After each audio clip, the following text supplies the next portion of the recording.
Nah, kita langsung mendengarkan begitu ya tanggapan dari Bang Hanta melihat dengan adanya pernyataan dari Bu Puan. Kemudian Anda melihat bagaimana nih menyimbolkan duet nasionalis agamis ini akankah juga mungkin merekonsiliasikan polarisasi yang selama ini ada gitu loh? Mungkin saja ada potensi ya. Pertama, pasangan ini kalau ditanya peluangnya tentu terbuka. Karena politik kita itu masih bergerak, dinamika politik masih bergerak dan berputar sangat dinamis menjelang 2024 nanti. Mbak Puan Maharani itu unggul ada dua fase ya, kandidasi atau pencalonan, dan kedua adalah eleksi atau election pemenangan. Dalam pertarungan politik itu ada dua itu. Mbak Puan Maharani itu unggul dalam fase kandidasi atau pencalonan karena sudah memegang tiket sebagai putri mahkota Ibu Megawati, pemegang hak veto, veto player di PDI Perjuangan yang bisa mencalonkan sendiri. Yang kedua, kalau kita bicara Anies Baswedan unggul dalam eleksi karena memiliki modal popularitas dan elektabilitas selain nama Ganjar Pranowo dan Prabowo Subianto. Itu kalau digabungkan itu saling melengkapi. Ditambah tadi baik disampaikan oleh Bang Effendi maupun Mas Willy soal kombinasi dua ceruk basis yang berbeda, yaitu religius dan nasionalis yang kemudian digabungkan. Meskipun tantangannya pendukungnya ini kan seperti air dan minyak yang sulit disatukan.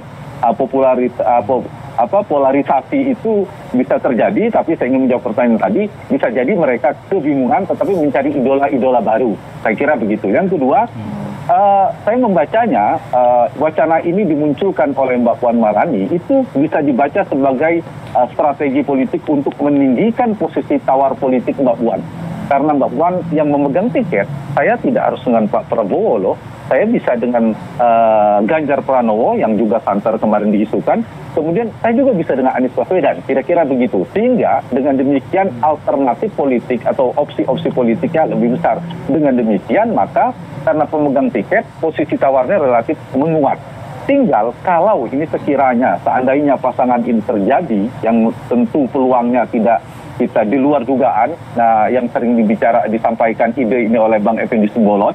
Nah, kalau ini terjadi pertanyaannya siapa lawannya? Lawan itu bisa muncul. Orang kan kebingungan. Tadinya persepsinya kan Anies itu lawannya PDI Perjuangan. Persepsi yang bergerak kira-kira begitu. Mainstream berpikirnya. Tetapi pertanyaannya siapa lawannya? Saya membacanya dari dua kingmaker. Potensi kingmaker. Yang satu, kalau Pak Jokowi berpisah dengan PDI Perjuangan. Kalau Pak Jokowi berpisah dengan PDI Perjuangan, Jokowi sebagai presiden berpotensi menjadi kingmaker, mengumpulkan partai-partai seperti Golkar, PKB, dan PAN yang sekarang pro isu penundaan pemilu misalnya, itu mendukung nama. Misalnya ada Ganjar Pranowo dipasangkan Erick Thohir atau nama-nama lainnya yang dekat dengan Jokowi. Itu satu. Kalau yang kedua, itu potensi yang kedua menjadi kingmaker ada partai Mas Willy juga bisa. Kalau berpisah dengan Anies Baswedan. Tadi kan kalau Puan berpisah dengan Jokowi, ini kalau Anies Baswedan berpisah dengan Surya Paloh. Bang Surya dan Pak SBY berpotensi sebagai kingmaker membentuk poros baru bersama Demokrat, PKS dan Nasdem. Itu memunculkan pasangan baru. Nah, bisa jadi itu muncul lawan dari Anies dan Puan.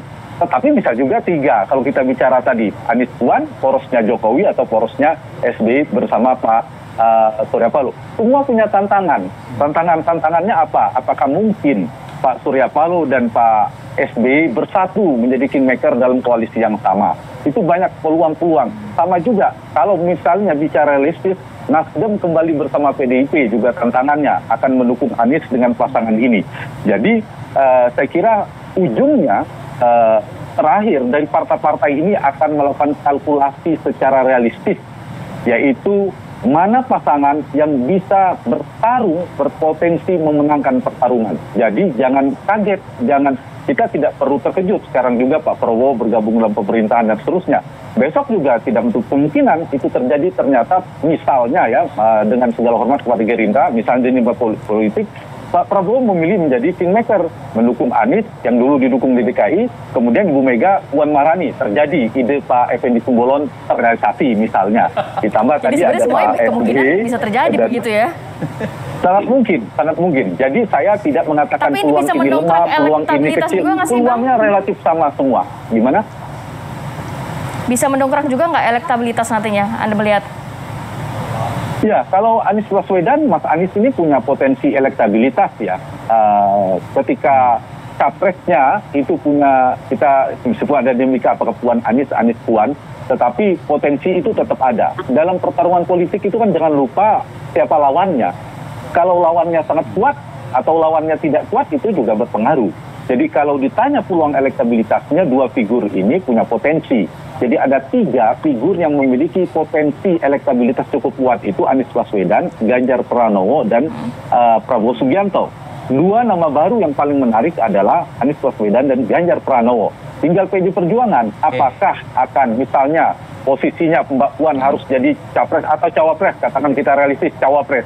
Tinggal pilihannya adalah Bang Effendi memasangkan Puan dengan Pak Prabowo, atau dengan Ganjar dengan satu partai, atau Anies dengan spektrum ideologi yang berseberangan. Itu 3 opsi yang saya kira menarik. Kalau ditanya apakah berpeluang, sama, karena ketiga-tiganya punya elektabilitas. Dengan demikian, kalau dilakukan kemudian target tertinggi Bang Effendi Simbolon dan PD Perjuangan Mbak Puan misalnya berhasil bertarung mencapai cawapres, maka posisi Ketua Umum PD Perjuangan pun akan aman tetap kendalikan oleh Bung Karno, yaitu Mbak Puan Maharani ke depan. Karena itu penting ya, capres-cawapres di 2024 ini sangat menentukan juga dengan dinamika di struktur kekuasaan di PD Perjuangan.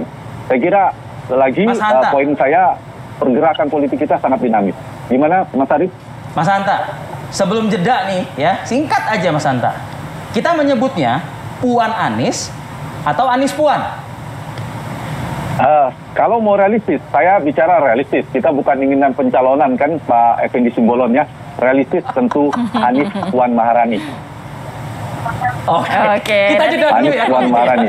Anies punya posisi elektabilitas, Puan punya tiket. Oke, kami akan kembali. Nanti Bang Effendi dan juga Mas Willy nanti akan mau gabung atau menyiapkan lawannya. Kami kembali saat lagi.